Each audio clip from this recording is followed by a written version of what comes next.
श्रोते हो नमस्कार. श्रोते हो, सिद्धनाथाच्या नावानं चांग भलं, माता जोगेश्वरीच्या नावानं चांग भलं. श्रोते हो, श्री सिद्धनाथ व माता जोगेश्वरी यांचा नवरात्र उत्सव सुरू होत आहे. तर या नवरात्रविषयी माहिती जाणून घेण्यासाठी आज आपण आपल्याच्या स्टुडिओमध्ये बोलवलेलं आहे श्री सिद्धनाथ व माता जोगेश्वरी देवस्थान ट्रस्टचे विश्वस्त माननीय हरिभाऊ गुरव यांच्याशी आज आपण संवाद साधणार आहोत आणि बोलणार आहोत की घटस्थापना कशी होते किंवा घटस्थापना कधी होणार आहे, हळदी विवाह कधी आहे, त्याचबरोबर यात्रा कधी आहे, याविषयी सगळी सविस्तर माहिती आपण आपल्या श्रोत्यांपर्यंत पोहोचवणार आहोत. तर सुरुवातीला स्वागत करूया आपल्या मानदेशी तरंगवाहिनीच्या स्टुडिओमध्ये आणि आपल्या या यूट्यूब चॅनलमध्ये सुद्धा. नमस्ते. नमस्ते. तर थोडक्यात आपला परिचय आपल्या श्रोत्यांना द्यावा अशी विनंती करतो. माझं नाव श्री हरिभाऊ भास्कर गुरव, देवस्थान ट्रस्ट माजी चेअरमन, विश्वस्त. आणि जे मला मानदेशी तरंगवाहिनीकर रेडिओ केंद्रावरती मला सिद्धनाथाच्या माहितीसाठी बोलवलं त्याबद्दल मला खूप खूप आनंद आणि अभिमान वाटतोय.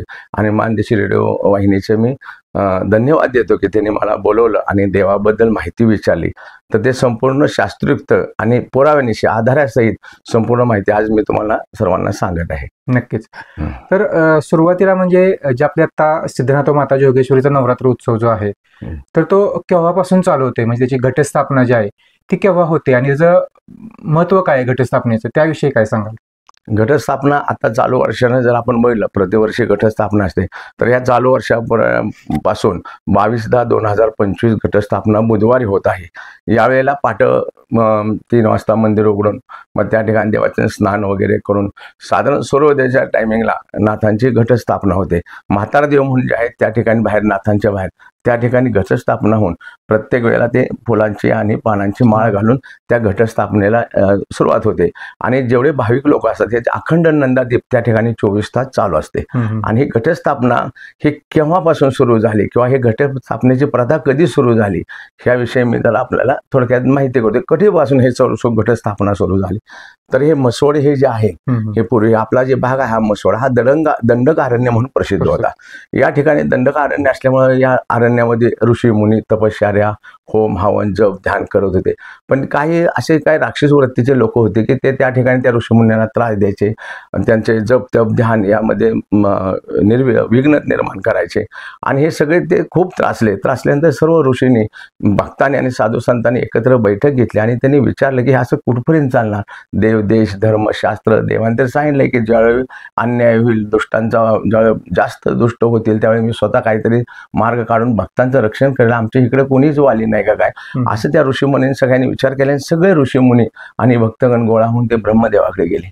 ब्रह्मदेवाकडे गेल्यानंतर त्यांनी ब्रह्मदेवाला सांगितलं की असं असं हे दंडकारण्यामध्ये देव, धर्मशास्त्र असं कायच राहिलं, हे राक्षस येतात, विध्वंस करतात, आमचं कोण रक्षण करणार आहे का नाही, धर्माचं रक्षण कोण करणार आहे का. ब्रह्मदेवाने सांगितलं असं होऊ शकत नाही, परंतु माझ्याकडे काय सृष्टी निर्माण करण्याची आहे. तर आपण सर्वजण ठीक आहे, तुमच्या सोबत मी येतो, आपण सर्वजण भगवान विष्णूकडे जाऊया आणि त्या ठिकाणी त्यांच्याकडून आपण काय अभय मागूया. मग हे ऋषीगण आणि ब्रह्मदेव सगळे क्षीरसागरात गेले.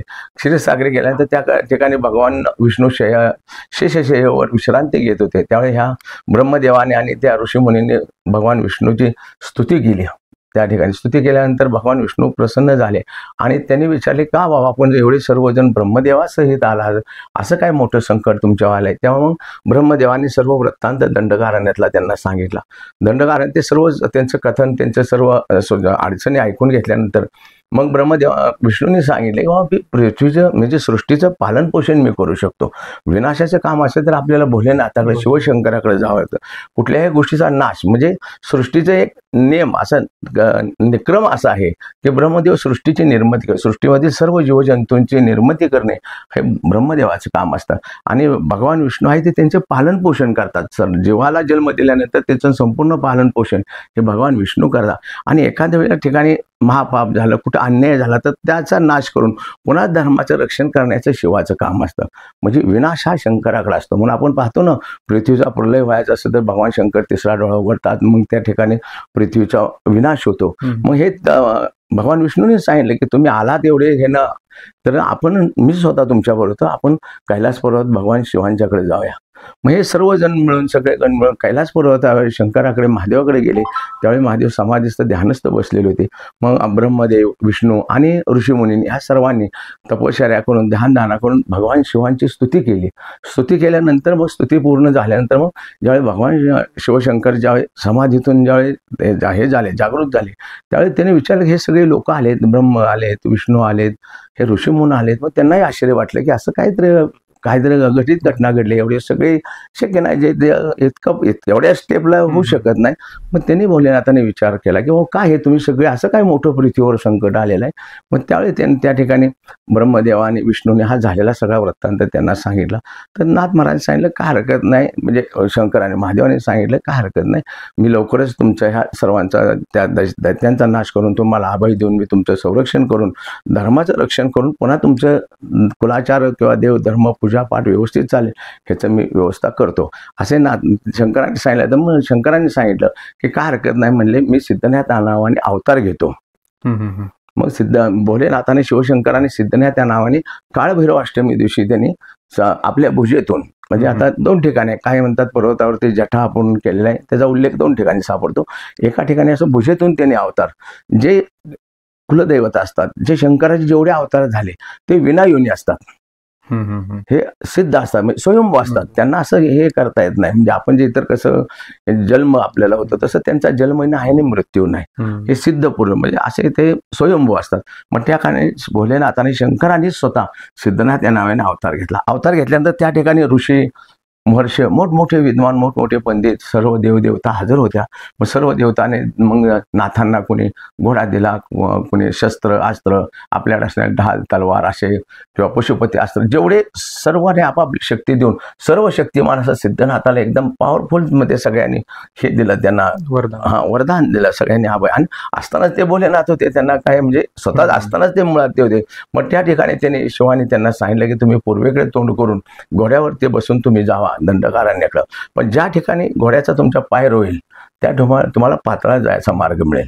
मग ते ठिकाण काय आपल्याला अजून सापडलं आहे, पण आहे 1001% आहे. हा एवढा जो हा सगळा वृत्तांत आहे हा पुराव्यानिशी आपल्याला, तर तेही ठिकाण नक्कीच आहे, पण ते आपल्याला अजून सापडलेलं नाही.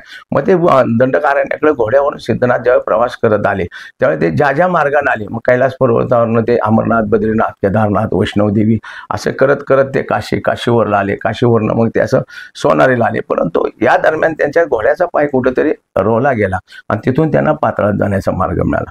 पाताळात जाण्याचा मार्ग, मग ते घोड्यावर पाताळामध्ये गेल्यानंतर त्या ठिकाणी जसं आपण आपलं जसं राज्य असतं तसं त्या ठिकाणी नाग लोकांचं राज्य आहे पाताळ. आपण पाहतो ना, वासुकी, शेषनारायण हे 5 सर्प होते मोठे. तक्षक जो परीक्षित राजाला दंश करून ते शाप होता परीक्षित राजा 7 दिवसाच्या तक्षक, असे जे काही 5 भाऊ होते त्यापैकी वासुकी हा सर्वश्रेष्ठ होता. मग ते वासुकीचे ते राज्य होतं ज्या ठिकाणी ते पाताळामध्ये शेषाच्या डोक्यावर पृथ्वी आहे आणि शेषाचा भाऊ शेषनारायणाचा भाऊ वासुकी. मग ते वासुकीचे गेल्यानंतर ते राज्यच होतं ना. मग ते राज्याला तटबंदी असतात, सीमा असतात, सैन्य असतं. मग ते नाथ महाराजांना घोड्या आल्यामध्ये ते म्हणले महाराज तुम्ही असा हात जाऊ शकत नाही, आमच्या महाराजांना आम्ही विचारतो, महाराजांनी परवानगी दिला तर तुम्ही आमच्या राज्यात प्रवेश करू शकता. सिद्धनाथ सांगणार मी ते भोलेनाथ, मला स्त्री भुवनात मला कोण अडवू शकत नाही, तुम्ही कोणी, मला काही विचारायची कोणाला गरज नाही, मी आलोय, मी डायरेक्ट ते महाराजापाशी जाणार. ते नाही म्हणजे तुम्हाला तसं त्यांच्या परवानगीशिवाय आमच्या राज्यात तुम्हाला येता येत नाही. मग त्या ठिकाणी त्यांचं तुम्ही करत करत घनघोर युद्ध झालं. युद्ध झाल्यानंतर त्या युद्धामध्ये वासुकीच्या सर्व सैन्यांचा पराभव झाला. मी वासुकीला निरोप गेला की असं कोणतरी घोड्यावरून महापुरुष आलेला आहे आणि ते आपल्या राज्याचे काय ते नियमाचे भंग करून आपल्या सैन्याशी युद्ध करून ते आपले सैन्य सगळं नष्ट होत आलेले. मग ज्यावेळी असं काय मोठं संकट येतं राजाला स्वतः त्या ठिकाणी यावं लागतं. मग वासुकी स्वतः घोड्यावर स्वार होऊन त्या रणभूमीवर येतात. पाहतात तर सगळ्या सैन्यांचा आपल्या नाश झालेला आहे. मग नाथाने त्यांना विचारलं, पण वासुकीनं काय केलं, आपल्याकडे एखादा पाहुणा तर आपण काय असं एकदम त्याला आरोत्र काय का अंगावर जात नाही. वासुकी थोडंफार झोगलं ना, बाबा आपण का आलात, काय आहे तुमचं, काय काम आहे, असं विचारपूस करायला पाहिजे. परंतु ते सैन्य पराभव झालेला अपमान सहन होत नाही ना माणसाला. मग त्या अपमानाच्या रागाच्या भरात त्यांनी त्यांचा आदर ते किंवा काही विचारपूस केली नाही, त्यांनी डायरेक्ट युद्धाला सुरुवात केली. युद्धाला सुरुवात केल्यानंतर मग दोघांचे घनघोर युद्ध झाले तर त्या ठिकाणी वासुकीचाही पराभव झाला.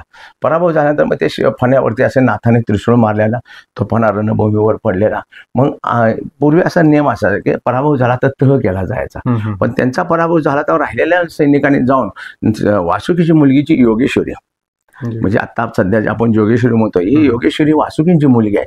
मग तिने जाऊन त्या मुलीला सांगितले असं असं वडिलांचा तुमच्या पराभव झाला. मग ती मेना पालखीमध्ये बसून रणभूमीवर आली आणि त्यांनी ते घोड्यावरती सिद्धनाथ त्यांचं सौंदर्य त्यांचं रूप आणि वडिलांचा झालेला पराभव होऊन मग ते योगेश्वरीनं सांगितलं किंवा ते जोगेश्वरी म्हणजे शब्दाचा भ्रंश आहे. काही ठिकाणी योगिनी क्षेत्रपाल म्हणजे योगिनी क्षेत्र म्हणजे योगिनीचा तो क्षेत्रपाल म्हणजे असं नंतर जोगेश्वरी म्हणायला लागले लोक. म्हणजे आपण मुलीला माहेरे नाव एक असं तर आपण आल्यावर नाव चेंज करतो असं ते झालेलं आहे. म्हणजे पाताळात असताना जे योगेश्वरी नाव होतं पृथ्वीवर आल्यानंतर लग्नानंतर त्याला जोगेश्वरी म्हणायला लागले. मग ते हे झाल्यानंतर मग त्यावेळी ते योगेश्वरीने सांगितलं की वीर पुरुषाचं कार्य काय असतं की जो पराभव झालाय जो तुम्हाला शरण आलाय शरणाला जीवदान देणं हे वीर पुरुषाचं कार्य. त्यांचा पराभव झाला त्यांनी मान्य केलेलं ना अशा ठिकाणी तुम्ही जर हे केलं तर ते योग्य नाही ना शास्त्राला धरून नाही. तर आम्ही आमचं पराभव मान्य करतो आम्हाला माफी करा आमच्याकडून चुकी झाली तरी माझ्या वडिलांना तुम्ही जीवदान द्या. मग त्या ठिकाणी योगेश्वरीनं माफी मागितल्यानंतर नाथांना आश्चर्य वाटलं की एवढी छोट्या वयामध्ये एवढं मोठं ज्ञान म्हणजे कोणी फार मोठी आदिमाया शक्ती किंवा फार मोठी विद्वान कोणतर असली पाहिजे. मग नाथाने ठीक आहे म्हणले. मग त्यांनी त्यांच्याशी तह केला ते युद्धाचा प्रसंग मागं घेतला. मग ते वासुकी उभे राहिले. मग वासुकीने क्षमा मागितली की माझं चुकलं की आल्या मी तुम्हाला काहीतरी विचारपूस करायला पाहिजे पण क्षमा करा मला ह्याबद्दल. दोन्ही मायलेकरांनी माफी मागितली. मग नाथांना त्याने स्वागत करून त्यांच्या नगरामध्ये नेलं राजवाड्यामध्ये नेलं. त्या ठिकाणी पाहुणेचार वगैरे सगळा झाला की त्यांचा विश्रांती नाथाने घेतली. मग दुसऱ्या दिवशी त्यांनी विचारले वा का तुम्ही आलात का येणं जावं काय. तर ते म्हणले मी असं दंडकारण्यामध्ये एक काळासूर नावाचं दैत्य आणि त्या दैत्यांचे बाकीचे सैन्य पण राजा असा त्यांचा काळाभैरव प्रबलशाली की एक रक्ताचा थेंब पडला तर तो पुन्हा जिवंत होत होता. मग त्यामुळे ते त्यांचा पराभव किंवा ते नष्ट होतच नव्हते ना. अशा प्रकारे ते झाल्यामुळे तर त्यांना मारण्यासाठी मी आलेलो आहे आणि मी साक्षात भोलेनाथ शंकराचा अवतार सिद्धनाथ त्या नावाने अवतार घेतल्याने तर या ठिकाणी तुमच्याकडे 5 कुंडाचं पाणी प्राशन केल्यानंतर त्या काळासूर दैत्याला मारण्याची मला ताकद येणार आहे किंवा माझ्यामध्ये शक्ती प्रगट होणार तर मला ते 5 कुंडाचं पाणी प्राशन. ते म्हणले बस एवढे साधी गोष्ट होती एवढ्यासाठी आपण एवढं युद्ध करून. तर ते बोलले तुम्ही मला विचारायला बोलायला चान्सच दिला नाही असं ते चर्चा झाली. मग त्या ठिकाणी मग नाथाने वासुकीने दुसऱ्या दिवशी त्यांना मध्ये 5 कुंड नेली. 5 कुंडाच्या ठिकाणी त्यांनी पाणी प्राशन केलं. हे 5 कुंड पाताळामध्ये आहेत. ह्याला पुरावा काय माहिती आहे का जर आपण म्हटलं तर ज्यावेळेला भीमाला विष घातलं होतं कौरवाने त्याचा पाय वगैरे बांधून समुद्रात त्याला टाकला होता. म्हणजे पांडवांना बऱ्याच वेळा मारण्याचा प्रयत्न केला लाक्षागृहात जाळण्याचा म्हणा किंवा त्यांना विष घालणं. मग भीम ताकद बास होता आणि सगळ्यांचं लक्ष भीमा होतं. हे एकटा असला तर सगळ्याला भारी म्हणून मग त्यांनी ते विष प्रयोग करून जेवणात विष घालून मग त्याला ते बेशुद्ध पडला की हातपाय बांधून त्याला समुद्रात टाकला.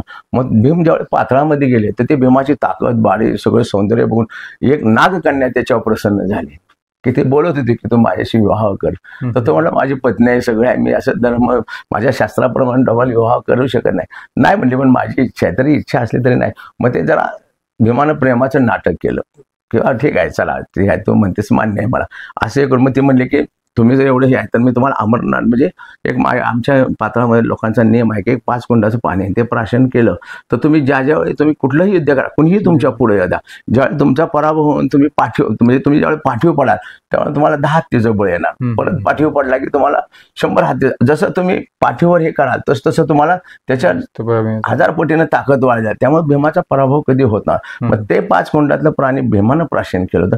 तेच 5 कुंडाचं प्राणी सिद्धनाथाने त्या ठिकाणी ग्रहण केलं आणि काळासूर दैत्याला मारण्याची ताकद त्यांना प्राप्त झाली. मग ते झाल्यानंतर मग घरी आल्यानंतर त्यांनी जेवण वगैरे केलं. जेवण केल्यानंतर मग वासुकीने काय केलं की आपला पराभव झाला किंवा आपल्या घरामध्ये येऊन एखाद्याने अपमान केला आपल्याला तर थोडीशी खुणस राहते ना.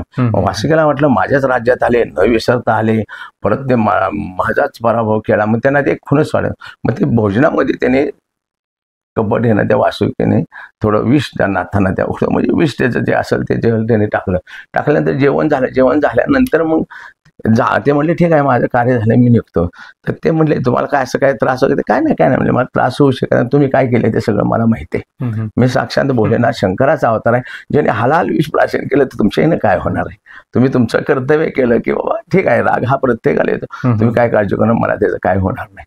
मग पुन्हा माफी मागितली अरे देवा काय क्षमा करा की मग असे इथपर्यंत तुम्ही असाल तर ठीक आहे म्हणजे काय माझ्याकडून चुकी झाली पण म्हणजे माझी एक इच्छा आहे की माझ्या मुलीनं तुमच्याशी एवढं ज्ञान केलं किंवा तुमच्याशी चर्चा केली तर त्या मुलीची इच्छा आहे की तुमच्याशी विवाह करायचा.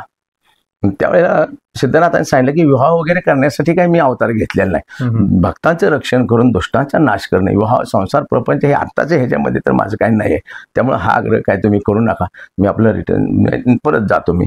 पण ते नाही म्हणले. तेवढ्यात तेव्हा योगेश्वरी आली. योगेश्वरीने सांगितलं की वडिलांना मी लग्न करेल तर यांच्याशीच करेन, बरं यांनी केव्हाही लग्न करू द्या, मी आत्ता त्यांना पती म्हणून स्वीकार केलाय, त्यामुळे मी ह्यांच्या सोबतच राहणार. नक्की. जसं तुम्ही सांगितलं की वासुकीचं आणि सिद्धनाथांचं युद्ध झालं, त्याच्यानंतर योगेश्वरींचं विवाह सोहळा म्हणजे विवाह सिद्धनाथांशी करायचं असं ठरलं.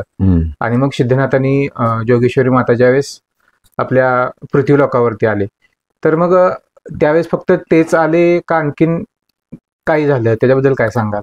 आता ते लग्नाचं त्यांचं निश्चित नव्हतं की याच दिवशी लग्न किंवा मुहूर्त वगैरे काढलेला, त्यामुळे ते योगेश्वरीने त्यांना पती म्हणून स्वीकार केला. आणि वासुकीने सांगितलं मी कन्यादान तुम्हाला आताच करतोय, बोला मी त्यावेळी असो नसो, परंतु मी कन्यादान केलं तर वडिलाचं कर्तव्य असतं ना मुलीला एक असे काहीतरी अमर आठवण द्यायची. पण त्या ठिकाणी वासुकीने योगेश्वरीला किंवा सिद्धनाथांना जावायच ते ज्या दिवशी मांडलं त्या ते जावायला त्यांनी हत्ती आहेर दिला, अंधन म्हणून. ते पूर्वी आता आहेर आताही पता पूर्वी अंधन म्हणलं जातं. मग तो हत्ती त्यांनी त्यांना अंधन म्हणून दिला. मग सिद्धनाथ घोड्यावरती आणि जोगेश्वरी हत्तीवर असे दोघे बसून पृथ्वीवर आले. पृथ्वीवर आल्यानंतर मग ते दंड गारण्यात आले, कारण त्यांचा विवाह हा विशेष नव्हता ना त्यांचा. मग ते 33 कोटी ते वाट पाहत होते, मग हे सगळे दंड गारण्यात गेले. दंड गारण्यात त्या ठिकाणी त्यांचं ते आलेले पाहिलं की ते आला ना तो काळासुद्धा ते सगळे सैन्य.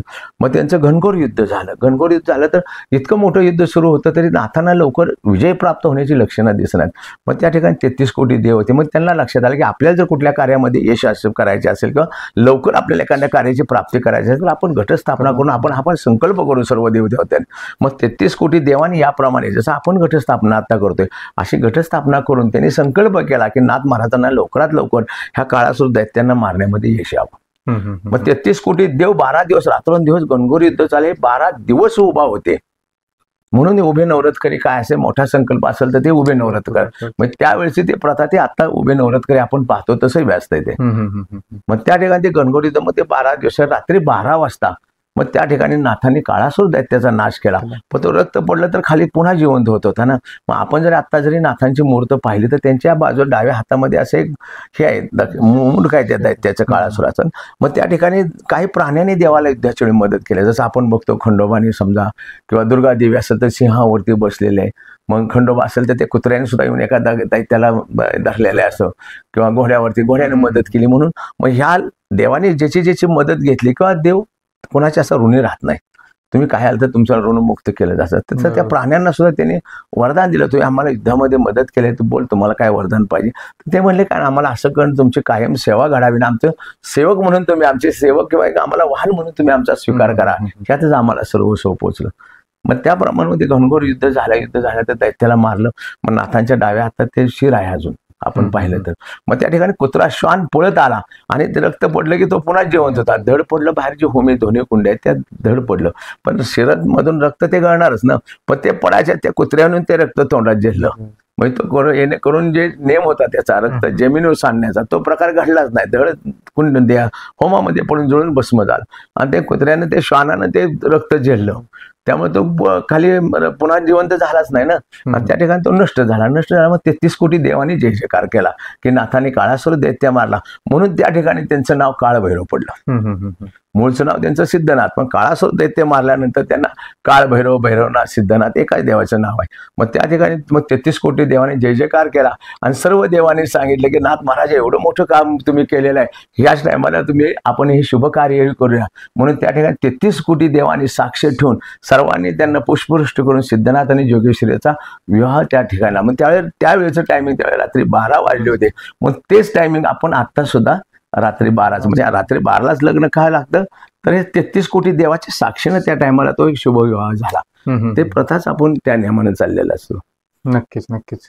खरं तर हे सर्व तुम्ही कथा सांगितली म्हणजे घटस्थापनेची की घट केव्हापासून आणि कोणत्या कारणामुळे त्या कारणामुळे आपल्याकडे हे प्रथा पडली, घटस्थापनेची प्रथा पडली की आपल्याला घटपासून म्हणजे जे काय राक्षस होता तो राक्षस म्हणजे प्रथा कशी पडली, घटस्थापनेला सुरुवात कशी झाली त्या पॉइंट पर्यंत येण्यासाठीच हा वृत्तांत मी सांगते. बर. आणि ही घटस्थापना किती कोणवारी होते आणि किती वाजता होते त्याबद्दल काय सांगाल? मग आता येणार ह्या वर्षामध्ये किंवा ह्या महिन्यामध्ये जर तुम्ही बोला तर 22/10/2025 बुधवारी पहाटे घटस्थापना म्हणजे सूर्योदयाच्या आत तो घटस्थापना. मग रात्री 2-2:30 वाजता मंदिर उघडलं जातं, अभिषेक होतो, देवाला आंघोळ होतो आणि म्हणजे पोशाख वगैरे सगळं घटस्थापनेची तयारी. साधारण सूर्योदयाच्या आतमध्ये घटस्थापना करावी. बाहेर म्हातार देव म्हणून जे आहेत त्या ठिकाणी मग ते घटस्थापना केली. जे सालकरी असतात, वर्षाचे व्रत असतं, ब्रह्मचारी, आणि त्या ठिकाणी प्रत्येक आठवड्याला 8 दिवसाला पुजारी असतो, पण त्या ठिकाणी 12 पुजाऱ्यांची नेमणूक असते की घटस्थापना किंवा देवाचं लग्नाचं फार मोठी जबाबदारी, काही 1-2 पुजाऱ्यांचे काम नाही, म्हणून त्या ठिकाणी 12 पुजारी अधिक ते सालकरी असे या सर्वांनी. आणि गावातील सगळे भक्त नवरात्र उपवास, त्या दिवसापासून हे उपवास चालू होतात ना. घटस्थापना म्हणजे घट बसले की उपवासाला सुरुवातच होते. मग ते घटाचे असणारे सगळे भाविक, गावातील सगळे भावक, स्त्रिया, पुरुष हे सर्व घटस्थापनेला हजर असतात. ही घटस्थापना कशी केली जाते, म्हणजे काय काय वापरलं जातं घटस्थापने? म्हणजे कसं, जे आपण अंबाबाईची घट बसवतो तसेच असते. वडाच्या पानाची पत्रावळी असते, पुन्हा धान्य असतं, सप्तधान्य असतं, म्हणजे 7 धान्याचं. मग ते आपण ज्वारी जे आपल्याकडे उपलब्ध असेल ते 7 धान्य असावं. आणि माती, त्याला जे वावरी म्हणलं जातं, माती म्हणायचं नसतं, तो घटस्थापना ज्यावेळी त्याला वावरी म्हणलं जातं, म्हणजे वावरी. मग ते प्रथम पत्रावळी ठेवला सालकऱ्याच्या हातून, ते शुद्ध पाण्यानं पवित्र जल स्थापून शुद्ध केली जाते.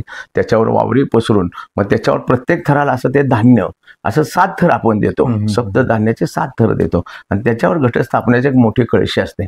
मग ते कळशी त्याची पूजा करून त्याला 11 पानं 7 पानं विषम संख्येत ते पानं लावून मग त्याच्यावरती नारळ ठेवला जातो. त्यावेळेला तो कलश तयार होतो किंवा तो घट तयार होतो. घट नुसता असा घट ठेवून बी तो घट होऊ शकत नाही. हे संपूर्ण ज्यावेळी होईल त्यानंतर मग पानाची माळ पहिल्या दिवशी, मग ते माळ ते घटस्थापना केल्यानंतर मग सालकरीच्या हस्ते हा सगळा विधी होतो. घटस्थापना झाल्या की मग आरती होती, आपल्या देवाची आरती होती. मग तिथून नैवेद्य दावला जातो. पण इथं महत्वाचा मुद्दा कोणता आहे की घटस्थापना झाल्यावर नैवेद्य दावला जातो. ते नैवेद्य, उपवासाची सुरुवात आपली कधी होती? दुपारी ज्यावेळी हळदी देवाच्या होतात, हळदी झाल्यानंतर आंघोळ होते, आंघोळ झाल्या आरती होती, आरतीला देवाला पुरणपोळी नैवेद्य दावला जाणार. तुमची ही शंका आहे, उपवास सुरू झाले तर पुरणपोळी किंवा आपण नैवेद्य, तर शास्त्र कसं आहे की उपवास सुरू झाले पण आपली मुलगी किंवा मुलगा हळदी लागल्या तर आपण जेव्हा हळदीला पाठवतो किंवा लग्नाचा विधी असतो त्यावेळी फराळ नाही ना चालत, म्हणून पहिल्या दिवशी पुरणपोळीचा नैवेद्य करून घटाला पुरणपोळीचा नैवेद्य दाखवला जातो.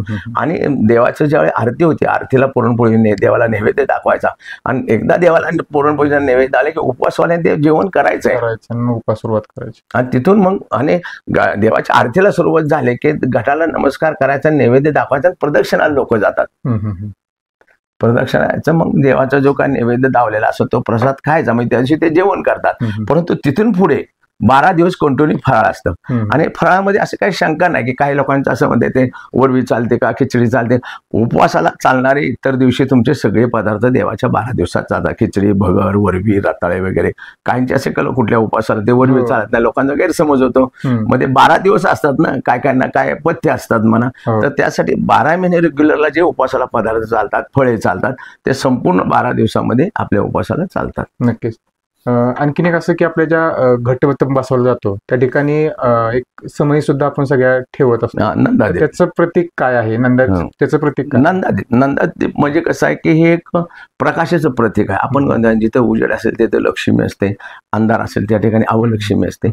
मग घटस्थापना जेवढे भाविक लोक आहेत, जेवढे भक्त लोक आहेत, हे आनंदानं आणि 24 तास तो नंदादीप चालू असतो. 12 दिवस पूर्ण घटस्थापनेपासून देवाचा विवाह होईपर्यंत, संपूर्ण घट उठेपर्यंत, थोडक्यात घटस्थापनेपासून घट उत्थापन होईपर्यंत 24 तास ते दिवे चालू असतात. त्याला आपण हे म्हणतो नंदादीप म्हणतो त्याला.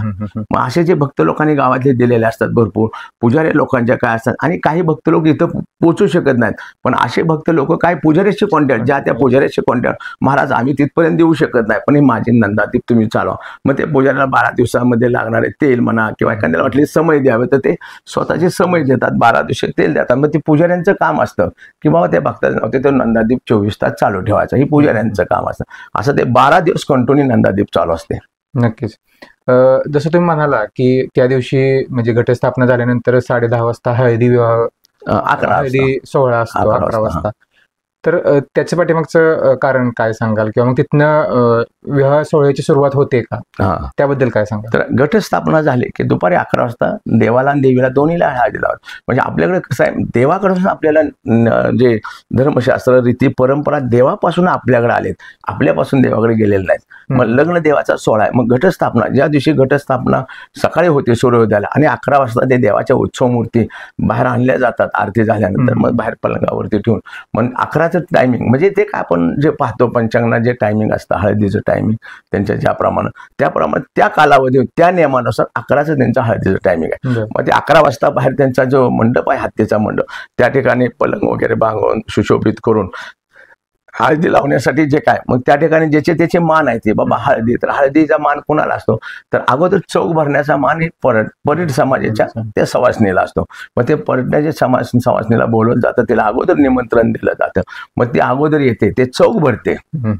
चौक भरल्यानंतर मग नाथ सिद्धनाथ जोगेश्वरीच्या, मग आपण हळदीला मुलीला जेव्हा मुलाला पाठवताना मंडोळ्या बांधतो. सगळ्यात महत्वाचा मुद्दा आहे की ज्यावेळी देवाच्या उत्सव लग्नाचा 12 दिवसांचा नवरात्राचा उपवास सुरू होतो, ज्यावेळी हळद लागते त्यावेळेला देवाला आणि देवीला मोत्याच्या मंडोळ्या बांधल्या जातात, सोन्याच्या जे काही उपलब्ध असेल त्याप्रमाणे दोघांनाही मंडोळ्या बांधून ते संपूर्ण अलंकार करून त्यांना त्या ठिकाणी जो हत्तीचा मंडप आहे त्या मंडपामध्ये त्या दोघांना नवरानीला आपण हळदीला जसं सजवतो ते सेम तसं त्यांना सजवून मंडोळ्या बांधून त्यांना बसवलं जातं. मग त्या ठिकाणी ते 12 दिवसाचे पुजारी असतात, त्यांची ते पूर्ण जबाबदारी असते त्यांची, बाबा ते व्यवस्थित मूर्ती घेणे त्या ठिकाणी. मग त्या ठिकाणी सालकरी असतात जे वर्षभर पूजा करतात, ते सालकरी.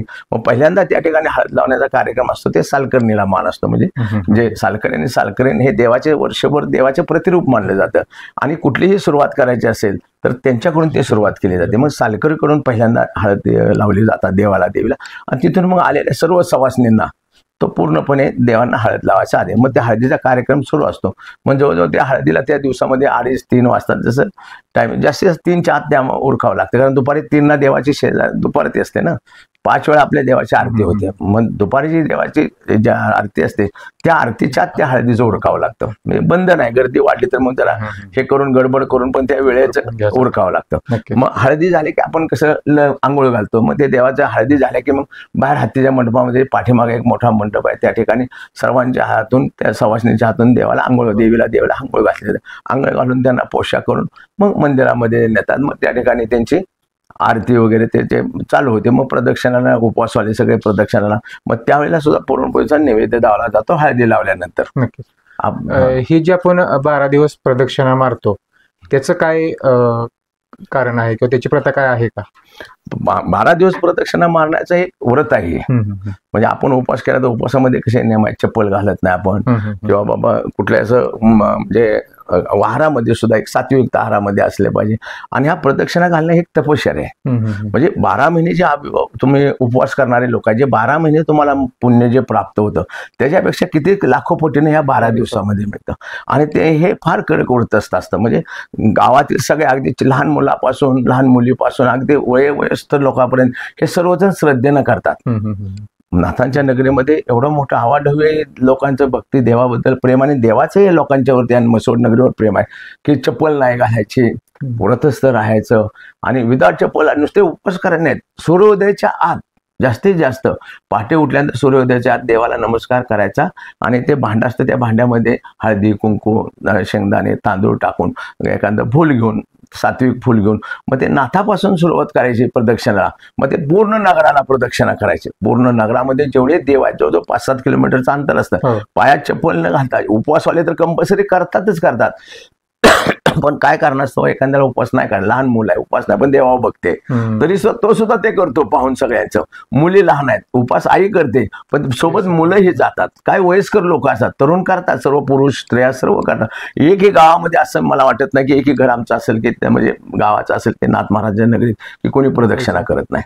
खूप बघण्यासारखं ते असते. ते प्रदक्षिणा डेली 12 दिवस हे प्रदक्षिणा डेली करतात. नक्कीच. काही उपवासकरी आहेत ते उभं नवरात्र सुद्धा आपण बघतो की बरेच जण उभं नवरात्र करतात, तर त्याचं काय आहे त्याबद्दल? उभं नवरात्र कसं म्हणजे उपवासामध्ये एक फरक असतो. काय निरंकार उपवास करतात, काय जे रेग्युलर करतात. तर हे 12 दिवसामध्ये एक असं आहे की त्यावेळेला म्हणजे जे आध्यात्मिक दृष्ट्या जे घटस्थापनेची सुरुवात कशी झाली, कुठून झाली, त्याचं विश्लेषण तुम्हाला पुढे येईल की 33 कोटी देवांनी ज्यावेळी उभे नवरात्र किंवा घटस्थापना केली, तेव्हा ते 12 दिवस उभे होते. या युद्धामध्येच नाथांना विजय मिळावा, ते व्रत त्यांनी केलं. पण ते कसं कडक केलं. मग आपण समजा एखादा उपास करतो, एक निरंकार करतो, उपास करणारा करतो, त्याचं ध्येय असतं. निरंकार का करतो, त्याचं एक मोठं काम असतं, एक मोठं काहीतरी अपेक्षा असते देवाकडून. मग मोठी अपेक्षा आहे तर थोडं कडकपणा. मग हे काही लोक निरंकार उपास करतात. उपास तोच आहे देवाचा. रविवार उपास आपण रेग्युलर, पण काय निरंकार पाणी सुद्धा पित नाहीत, काय नुसतं पाण्यावर करतात, काय नुसत्या खडं साखरेच्या ह्याच्यावर करतात. बंद करेन एवढं. काय लोक म्हणजे नुसत्या पाण्यावर काय निरंकार करतात. मग तसं देवांचं जे नाथांचं जे काय लोकांचं प्रेम आहे ते उभे नवरत्न करतात. उभे नवरत्न म्हणजे हे कसं असतं बघा. उभे नवरत्न म्हणजे ज्या वेळेला ते सकाळी उठतात, घटस्थापनेच्या दिवशी त्यावेळी उठतात, ज्यावेळी सूर्योदयाला आपले घटस्थापना उठतात त्यावेळी जे उभा राहतात, ते 12व्या दिवशी देवाचे घट उठल्यानंतरच त्यांना बसायला परवानगी. नाही तर 12 दिवस रात्रंदिवस 24 तास ते उभेच असतात. एक तपश्चर्या आहे मोठी अशी. नक्कीच. म्हणजे हे सगळं आपण आता आपल्या श्रोत्यांना सांगितलंच, परंतु सर्वात मोठा उत्सव असतो तो म्हणजे दिवाळी मैदान, जे खूप प्रसिद्ध सुद्धा आता भक्त पालिकडे झालेलं आहे. तर ते कधी असतं आणि त्याच्या पाठीमागचं कारण काय आहे? आता हे कसं आपलं की हळदी आपल्याला लागल्या, देवाच्या हळदी लागल्या की देव नवरदेव झाला, मग आनंद उत्सव असतो. मग आपण काय करतो की बाबा लग्न ठरलं हळदी, मग माझ्या भगवंताच्या हळदी. मग त्या हळदी म्हणजे तिथून देवाच्या लग्नाच्या कार्यक्रमाला सुरुवात होते. मग दुसऱ्या दिवशी भाऊबीज असते. मग भाऊबीज असते. मग भाऊबीजे दिवशी कशी बहीण भावाला ओवाळाय वगैरे येते, तसं मग देवाच्या हळद लावली की मग ते गावामध्ये जे यल्लम्मा अंबाबाई देवी त्या सुद्धा मग ते देवाचं मग ते त्यांना आनंद उत्सव साजरा करतात. मग देवाचं हळदी झाले की मग ते स्वागत म्हणून त्याला आपण दिपोळी मैदान म्हणतो. त्या दुसऱ्या दिवशी भाऊबीजे दिवशी मग ते दिपोळी मैदान असतं. ते दिपोळी मैदान साधारण आपण पाहिलं की 23/10/2025 दिवशी त्या ठिकाणी गुरुवारी दिपोळी मैदान म्हणजे देवाला हळद लागले की देव नवरदेव जसं गावात वाजत गाजत आपण काढतो. आपण हळदी झाले, याद्या झाल्या किंवा साखरपुडा झाला तर आपण देवाला भेटायला नवरा नवरी जातीच ना. मग देवाचं देवीचं हळद लागल्यानंतर मग ते त्याला त्या ठिकाणी मैदान म्हणलं जातं. मग ते मैदान संध्याकाळी 5 वाजता देवाचं निघतं. मग गावातून देवाची आरती वगैरे असते, ते पुजारी लोक असतात ते सगळे देवाची आरती. मग ते 4 वाजता 4-5 म्हणजे शेजारती झाली की ते मैदान निघतं 4-5. मग ते मैदान येतं. लोकांची इतकी भक्ती श्रद्धा आहे, माझा देव आता नवरदेव होणार. मग सगळ्या गावाला आनंद, स्त्री पुरुष लहान मुला सगळ्यांना आनंद होतो की देव माझा नवरदेव होणार, देवाचं आता लग्न होणार, आज हळदी झाली. मग ते देवाचं हे स्वागत करतात सगळे नागरिक लोक स्वागत करतात. मग त्या ठिकाणी आनंद उत्सव मानण्यासाठी काहीतरी फटाकड्या वगैरे त्या देवाच्या समोर जास्तीत जास्त. मग ते तिथून सुरुवात होतात ते मैदानाला. मग 4ला सुरुवात होते, परंतु काही कालावधीमध्ये ते 12ला यायचं, रात्रीला देव परत होते. गावात एवढे लोक फटाकड्या वगैरे देवाचं स्वागत करायचे. काय वेळेला 3 आले, काय वेळेला पहाटे 4 आले. गेल्या वर्षात तर असा अनुभव आहे की ते लॉकडाऊन होतं, आम्हाला कायद्याने सांगितलं होतं 11ला ते बंद करायचं. 11च्या आता हे देवाला भाविकांना आपण काय करणार आहे. मग ते साहेबांचं आमची चर्चा झाली. म्हणलं साहेब नाथ महाराजांचं आहे, काय देव शेवट करता करविता परमेश्वर आहे, काय होणार नाही, सगळं सुखरूप होणार. साहेब म्हणले काय करा पण 11च्या आत. आम्ही त्यांना शब्द दिला 11च्या आत होईल म्हणून. पण तो कोणत्या 11च्या आत जवळजवळ ते पहाटे 5-6ला येणार, दुसऱ्या दिवशी 11 वाजता आलं. साहेबांना म्हणलं 11च्या आत झालं का नाही. साहेब म्हणले अहो 11च्या रात्री 11ला तुम्हाला सांगितलं. पण म्हणले मला आनंद आहे, नाथांचा एक फार मोठा मला अनुभव आहे की कुठे काय अगदी दुर्घटना वगैरे किंवा कुठलं काय केलं हे झालेलं नाही, सुरक्षित. खरंच नाथांचे ह्या नगरीवरती आणि इथं असणाऱ्या सर्व डिपार्टमेंट ऑफिसर सगळे येतात ना, सर्वांच्या वरती अगदी मुलासारखं प्रेम नाथांचं असतं. आणि अशा प्रकारे त्यांचा तो मैदानाचा उत्सव दुसऱ्या दिवशीचा देवाचा सुरू होतो. लग्नाचा म्हणजे हळदीचा दुसरा दिवस. नक्कीच. म्हणजेच गुरुवारी 23/10/2025 रोजी आपला हा दिवाळी मैदानाचा तो भाऊबीजे दिवशी. नक्कीच. खरं तर त्यानंतर मग एक मोठा सिद्धनाथ आणि माता जोगेश्वरींचा विवाह सोहळा होतो. बरोबर, बार्शी तुळशी विवाह दिवशी. तर तो कधी होतो आणि किती वाजता आणि त्याच्याबद्दल काय सांगाल? कळा असतं घटस्थापना आपली झाली की तिथून एकादश असते आदल्या दिवशी. आणि आपल्या नाथांचा बार्शीला एकादशीला असं आपण पाहतो कुठला असे हे विधी नसतात जास्त. म्हणजे बाबा एकादश आहे, सत्यनारायण पूजा, एकादश आहे, वास्तू असं नसतं. त्याच्या दुसऱ्या दिवशी बार्शीला, मग एकादश संपली दुसऱ्या दिवशी बार्शीला आपल्या नाथांच्या लग्नाला बारस. म्हणजे हळदीला जसं आपण मुहूर्त काढतो तसं लग्नाचा बी मुहूर्त असतो ना. मग लग्नाचा मुहूर्त कसा असतो तर ते त्यांच्या त्या दोघांच्या नावावरती ते कुंडलीवरती निघतं. पण ज्या वेळेला मूळ ठिकाणी नाथांचं लग्न किती वाजता झालं तीच परंपरा आपली चालत आली ना. पण त्या ठिकाणी रात्री 12 वाजता नाथांचं लग्न लागतं. म्हणजे कधी तुळशी बारशी दिवशी. हे लक्षात ठेवायसाठी कोणतं, आदल्या दिवशी एकादश असते, दुसऱ्या दिवशी बारस. आपल्या नाथांच्या लग्नाला बारस लागते आणि बारशी दिवशी रात्री 12ला. आता तुम्ही असं बोलाल की बाबा रात्री 12ला लग्न कोणाचं, माणसाचं नाही, राक्षसाचं नाही, म्हणजे देवाचं लग्न 12 लाखाला, त्याला फार मोठा इतिहास आहे की आनंद उत्सव किंवा देवाचं लग्न. हा 33 कोटी देवानी त्या ठिकाणी योग्य हे करून, ब्रह्मदेव सुद्धा होते ज्यांनी सगळी सृष्टी, पंचांग शास्त्र, काय ज्ञान सगळं त्यांनी स्वतः सांगितलं की हा या मुहूर्तावरती आपण सिद्धनाथ जोगेश्वर. ते काय माहिती आता पुढे आपल्याला येईल की बाबा हे रात्री 12लाच का लग्न. जगामध्ये कुणाचंही लग्न नाही, देवाचं नाही, कुठल्याही जगात कुठल्याही देवाचं रात्री 12ला लागत नाही, पण सिद्धनाथ आणि माता जोगेश्वर रात्री 12ला लग्न लागतं. नक्कीच. तर श्रोते हो, जी काही लग्नविवाह आहे किंवा आपला रथ उत्सव जो आहे याविषयीचा पुढील भागामध्ये आपण त्यांच्याशी संवाद साधणार आहोत. तर मी पुन्हा एकदा विनंती करतो सिद्धनाथ देवस्थान ट्रस्टचे विश्वस्त माननीय श्री हरिभाऊ गुरव यांना की जो आपला आत्ता जो म्हणजे कार्यक्रम जो आहे, म्हणजे घटस्थापना किती तारखेला आहे, किती वाजता केली जाते आणि विवाह सोहळा कधी आहे किंवा हळदी कधी आहेत, ते पुन्हा एकदा आपल्या श्रोत्यांना थोडक्यात सांगावं अशी मी विनंती करतो. तर येणाऱ्या 22/10/2025 म्हणजे बुधवारी सूर्योदयाला घटस्थापना होणार आणि त्यानंतर मग गुरुवारी 23/10ला गुरुवारी जे आपले भाऊबीज आहे त्या दिवशी दिवाळी मैदान होणार आणि 2/11ला म्हणजे तुळशी विवाह जे आहे तो तुमचं रविवारी होणार. पण तुळशी विवाह रात्री 12ला, जे मी बोललो रात्री 12 वाजता 12लाच लग्न देवाचं लागतं. तुम्ही अगदी 12 वाजून 5 मिनिटांना आला तरी तुम्हाला तो विवाह किंवा लग्नाचं मंगलाष्टक वगैरे सापडू शकतात, पण लग्न 12लाच होतं रात्रीच्या. नक्कीच. तर नाथांचं आपण पाहतो की 12 महिने नाथांची पूजा घोड्यावरती असते आणि देवीची हत्तीवर पूजा असते, गजलक्ष्मी हत्तीवर पूजा असते. परंतु देवीला वाटतं ना माझ्या वडिलांनी एवढी प्रेमानं वस्तू दिल्या, याचा जावाने एकदा तरी स्वीकार करावा. मग आपण कसं एखादा सासऱ्यानं तुम्हाला भारी पोशाख घेतला, सासऱ्याची इच्छा असते ना बाबा एकदा तरी माझा मान करावा. मग ते 12 महिने सिद्धनाथ आपल्याला प्रथा आहे अजूनही की सासऱ्याची किती मोठी वस्तू तर त्या जावायला त्याचं एवढं हे वाटत नाही त्याचं, पण बायकोला अभिमान असतो की माझी माहेरची वस्तू आहे, मग ते माहेरची वस्तू माझा मान सन्मान झालाच पाहिजे. मग त्याप्रमाणे मग सिद्धनाथाने जोगेश्वरीने सांगितलं लग्न विवाह कार्य आपलं, पण माझं मान सन्मान माझ्या वडिलांनी दिल्याचा आदर कधी करणार. नाथाने सांगितलं ठीक आहे, फक्त कधी वर्षभर नाही, परंतु तुला एकदाच मानाचं तुझ्या माहेरचा मी मान राखेन की ज्या दिवशी माझं लग्न होईल नाथांचं त्यावेळी मी तुझ्या हाती जे दिलेल्या वडिलांनी हाती त्याच्यावरती अंबारी बांधून त्याचे 1 दिवसासाठी मी त्याचा मान स्वीकार करेन. मग म्हणून देवाला त्या दिवशी लग्ना दिवशी संध्याकाळी 6 वाजता अंबारी वगैरे बांधून मग देव मंडोळे वगैरे बांधून आपण हत्तीवर बसवतो आणि रात्री 12 वाजता देव मंदिरात म्हणजे जोगेश्वरी आत असते आणि नाथ बाहेर असतात. मग त्या हत्तीवरून नाथ महाराज सालकरांच्या छातीला बांधून आपण आतमध्ये, पण त्या दिवशी सिद्धनाथ हत्तीवर बसलेले असतात. 12 महिने सिद्धनाथ हातावर बसत नाही ते. आणि आपल्या सिद्धनाथ मंदिरामध्ये सुद्धा तो हत्ती अजून आपल्याला हो आहे तो पूर्ण अवस्थेमध्ये आणि त्याच्यावर अंबारी बांधूनच देवांना 12ला 5-10 मिनिटं कमी असतात ते हत्तीवरतीच असतात. एक नवरदेव कसं आपण घोड्यावर लग्नाला घेऊन येतो तसं ते हत्तीवर असतात त्या ठिकाणी, 1 दिवसापुरता मान करतात आणि हत्तीवरून रात्री 12 वाजता मग देवी आत असते ना तिथे जाऊन मग अंदर पाठ धरून मग ते शास्त्र ब्राह्मण मंगलाष्टकावरून त्या ठिकाणी लग्न होतं. नक्कीच. तर खूप खूप धन्यवाद. झालं ना. हो.